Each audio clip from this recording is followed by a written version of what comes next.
Donald Trump hates the disastrous withdrawal from Afghanistan that was made worse by the Abbey Gate attack 4 years ago, as of yesterday.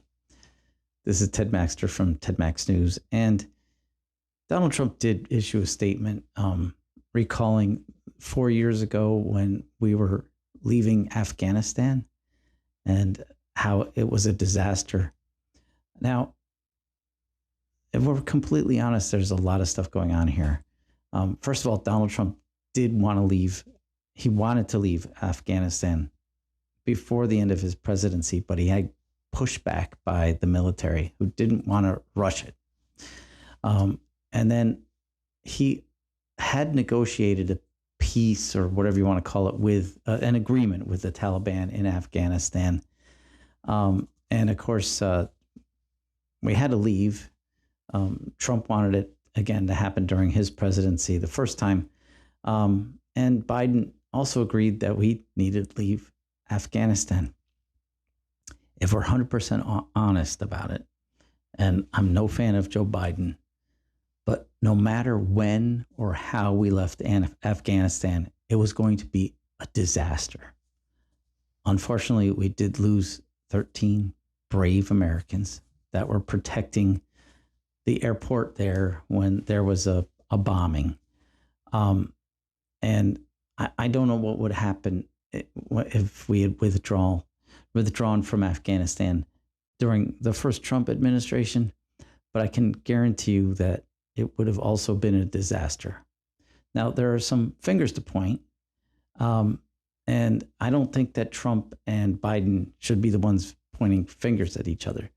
Number one, Mark Milley, I'm not going to say much about him.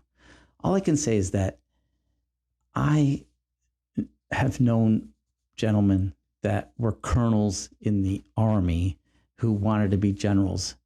And what they mostly lamented was, and these were good men, what they mostly lamented about the Army is that when you're a colonel trying to be a general, all the other colonels are going to be stabbing you in the back. And nothing gets better when you become a general.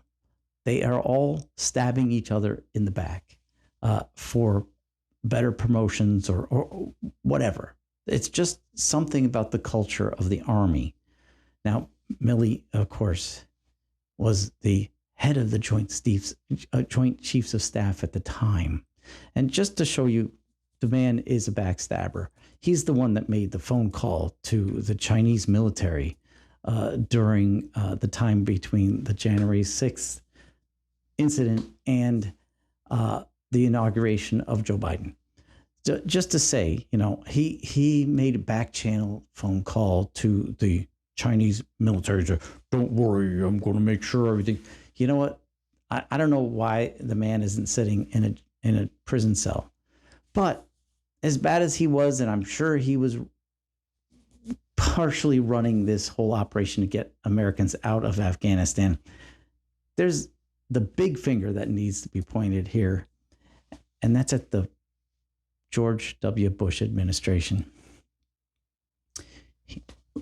He was, we were in there for 7 years of his administration, and it appears as though there was no plan to ever get out. And I mean, heck, we won World War II in like 3.5 years. How could we have gone into Afghanistan with no plan? First of all, Afghanistan isn't even really a country. It's a place. Who are you going to negotiate with? There's nobody really in charge there. It's just was the dumbest idea. The Bush administration is what caused the disaster 4 years ago.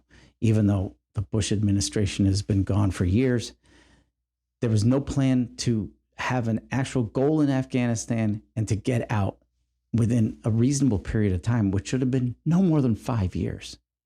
So these two men, Biden and Trump, should not be looking at each other. They should actually be looking at the truth as to why this happened. We should have never been there as long as we were. And when we did leave, no matter what, it was going to be a disaster. This is Ted Maxter signing off from beautiful Fair Lawn, Connecticut, wishing you a good night and a good life.